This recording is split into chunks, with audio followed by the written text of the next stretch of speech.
Madam, আজকে আপনাকে অন্য দিনের চেয়ে বেশি সুন্দর দেখাচ্ছে।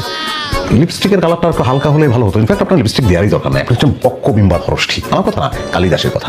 আপনার চোখের কথা কি বলবো, কি টানা টানা, কি মায়া মায়া, একদম দেশি বাছুরের মতন।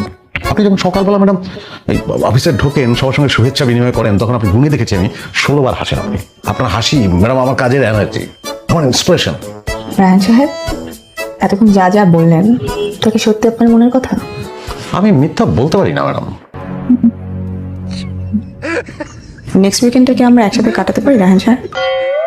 হ্যাঁ, আমরা কাটাতে পারি, চমৎকার করে কাটাতে পারি। আমরা একটা চমৎকার কফি শপে ঢুকে বললাম, তারপর কফি পান করলাম, অনেক ফান হবে। উফ রায়হান সাহেব, জি ম্যাডাম।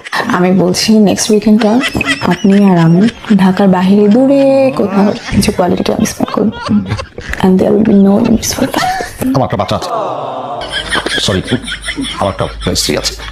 তো কি হয়েছে রায়হান সাহেব? স্ত্রীকে সব কথা বলতে বলেছি, আপনি এমন করছেন কেন?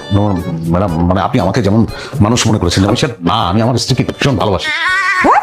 জি, স্ত্রীকে ভালোবাসেন, তাহলে এতক্ষণ আমার সাথে ফ্ল্যাট করছিলেন কেন? কারণ আমি দেখেছি যে এটাই কাজে লাগে চাকরিতে। বসের সঙ্গে ফ্ল্যাট কর, বসের প্রশংসা করা, বসকে খুশি করা, তাহলে প্রমোশনটা হয়, তাহলে বেতনটা পাওয়া যায়। কাজের মূল্য কেউ দেয় না।